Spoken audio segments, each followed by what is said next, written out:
Greetings, Indie Warriors, and welcome to I Dream of Indie Games. It's time for another Dream Drop. I'm Old Gamer Joe, here to bring you the rundown on all of the exciting indie and AA game releases that you can look forward to for the week of August 25th through the 29th of 2025. This week features an eclectic mix of releases, as always, so get those wallets ready, because you're gonna need them. But real quick, support Indie Visibility by heading over to patreon.com/idreamofindiegames. If you so wish, you'll gain Discord access to the greatest indie gaming community, enjoy early ad-free shows, receive a shout-out at the end of every video we produce, our podcast 3 days early, and so much more. But best of all, you'll be supporting Indie Visibility. Alright, first up this week, prepare for a faceful with the release of TurretGirls, dropping on the 25th. Take down aliens that have found their way through a time rift using your all-powerful turret.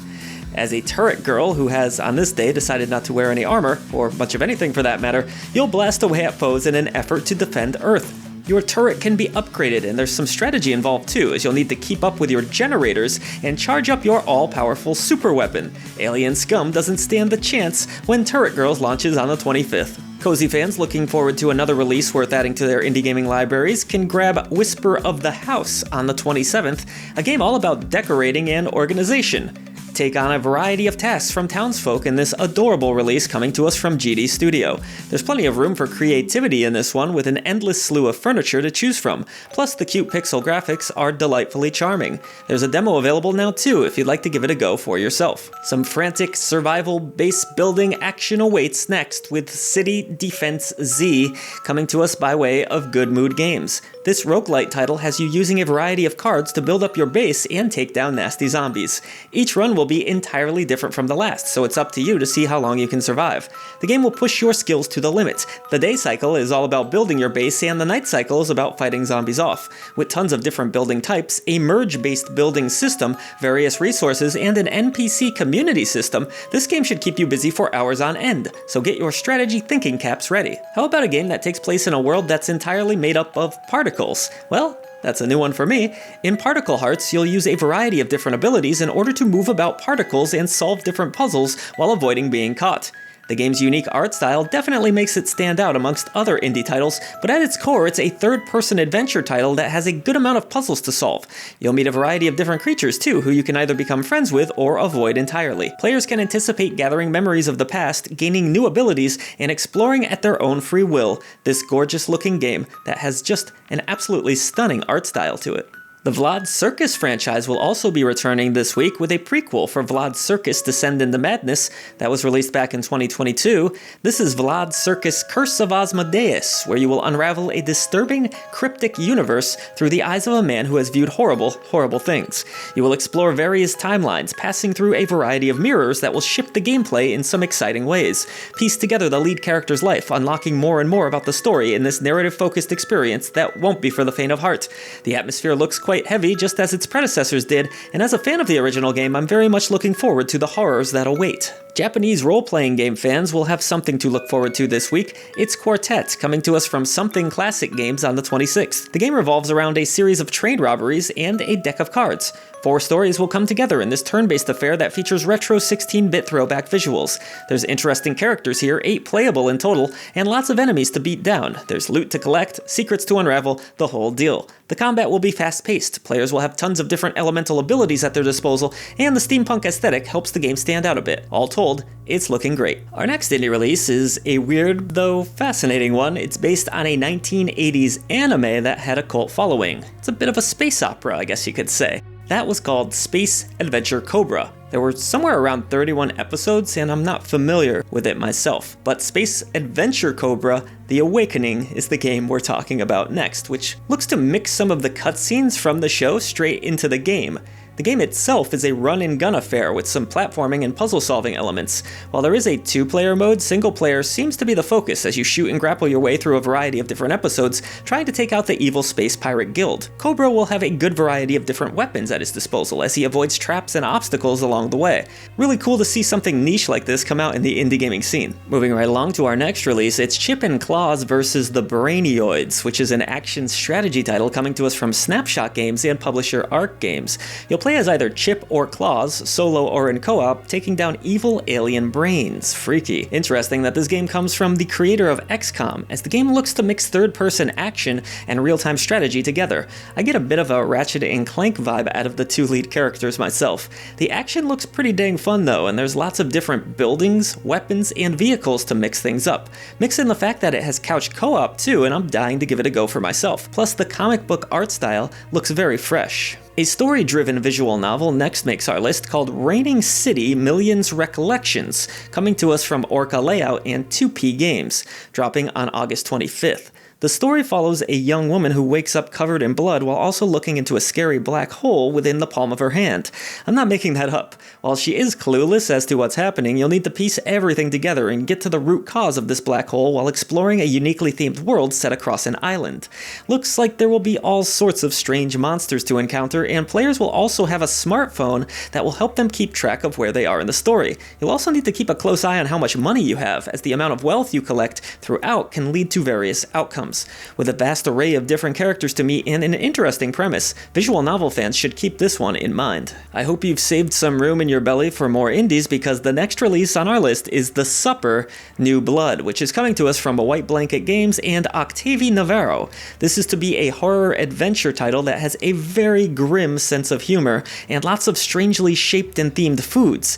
Seeing things through the eyes of Stewie Appleton, you'll learn more and more about this disturbed character who seems to have no family or friends. The world has beaten Stewie down, but he wants to live out his family's dream of culinary greatness. Coming to us from the creators of such titles as Thimbleweed Park and Midnight Scenes, this point-and-click adventure has a great pixel art style, and its horror elements should help it stand out amongst the other releases hitting the indie gaming scene this week.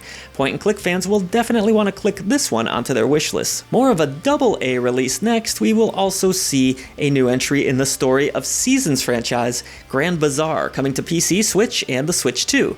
The goal of the game is, as you would expect, to grow your town to prosperity by selling goods, raising livestock, and bringing new people in. The game looks to improve upon its predecessors with a much larger world, improved visuals, a variety of different characters, and a massive story to partake in. There's even going to be full-on voice work in this version of the game. Fans of the franchise should know what to expect here, so Story of Seasons Grand Bazaar will serve as delicious comfort food. Onward to a self-described school life RPG full of various miscreant students, this is Varlet. Going on a journey of self-discovery in an academy that is full of drama, you'll meet plenty of friends along the way. Oh, and monsters. Seems like there's a diverse cast of characters in this release, and you'll be tasked with helping many of the students find their way and navigate the trials and tribulations that life sometimes presents. There's a battle system here too that will use a timeline command system. Choices will also seem to impact things, and players will even follow a triad. Anime visuals also look lovely, so look forward to playing this release on the 27th if it speaks to you. In keeping with the anime theme, we move on to Pastel Parade, a rhythm game with very simplistic controls and adorable characters and colors. With the music being pop-themed, you'll enjoy over 30 original tunes that will infect your brain and stick with you for the entirety of the day, perhaps even beyond that. The animations look lively and enjoyable, so this seems like one parade worth taking part in. I love a good rhythm game, so Pastel Parade is absolutely on my wishlist. And even better, you can enjoy a demo, which is available now to get a taste for the game yourself. We'll have to go all the way back to the 16th century for our next release, Caput Mortum, which looks completely mortifying. You'll explore an eerie alchemist tower in this first-person horror experience that has classic 3D dungeons and tons of scares along the way. The game is being described as a slow burn, full of various puzzles to piece together, though there will be some monsters to contend with as well. You'll have to keep an eye on your health meter, master the game's interesting control scheme, and see if you can survive these dungeons in a game that is heavily inspired by the Kingsfield franchise. Now how's that for a throwback? The Garten of Banban franchise picks up an 8th entry called Anti-Devil. How we've gotten to number 8, I have no idea, but somebody keeps buying these games apparently. Developed and published by Euphoric Brothers, you'll explore a kindergarten this go around, which doesn't sound scary on paper, but trust me, it is. This budget indie horror release is definitely more for the kiddos, but if you've enjoyed the previous 7 entries, why not add the 8th to your library on the 28th? I know my daughter loves these creepy little horror experiences full of stuffed animals and whatnot, so she'll probably be asking me to grab this one. An eagerly anticipated indie AA product is next, called the Knightling, which is coming to PC and all major consoles. This ambitious release features a full-on open world and has you controlling a knight who's looking for their missing mentor. Here's the catch: you have a talking shield to help you along the way. Previews of the game have been very positive thus far, with the game blending offense and defense in its combat system. You'll need to block and parry in order to survive and unleash devastating combos on your foes. The cartoony visuals look very impressive, and I'm always down for another 3D adventure game, so I've been very much looking forward to giving this one a go. Plus, all the cool mechanics with the shield seem really neat. If you instead crave more of a 2.5D puzzle platformer, then maybe Node: The Last Favor of the Antarii will be more up your alley. In this indie release from Lapsus Games, you'll need to use timeline-based commands to control a node, just as the title implies. With the game taking place inside of a nuclear complex, you'll have to plan each move carefully and navigate various labyrinths using your puzzle and platforming skills. You'll learn from each mistake, hopefully. The game's aesthetic is really cool. There seems to be tons of different secrets to unravel, and all told, I'm really liking the vibe that this one's giving off. The Dungeon Warfare franchise continues in Dungeon Warfare 3, launching on the 29th. This tower defense series has you laying various tiles, creating pathways, and setting deadly traps in an attempt to survive. Build up your defenses and enjoy beautifully crafted levels that are procedurally generated with unique challenges. The game will have tons of replayability because of this, and a very deep progression system that will unlock more and more abilities the further you get into it. Difficulty is going to be adjustable on the fly, meaning that you won't be stuck either. Plus, there's an endless mode that should add hours and hours more to this intense strategic experience. If you're around my age, there's a good chance you grew up on the Goosebumps books. They were all the rage when I was in school, and I'm amazed that they're still around today. Kids seem to enjoy them all these years later. There's also been a few Goosebumps games throughout the years, and you can add another one to the list as Goosebumps Terror in Little Creek releases this week. This is an entirely original Goosebumps story handcrafted for this title that'll have you exploring Little Creek and taking on a variety of puzzles. Players will also need to rely on some of their stealth abilities in order to avoid spooky monsters. You'll even be armed with a slingshot to battle them back at times if the going gets rough. There's also going to be multiple endings, so Goosebumps fans may want to pick this one up. But that's going to do it for this week, folks. Thank you for all that you do for independent content.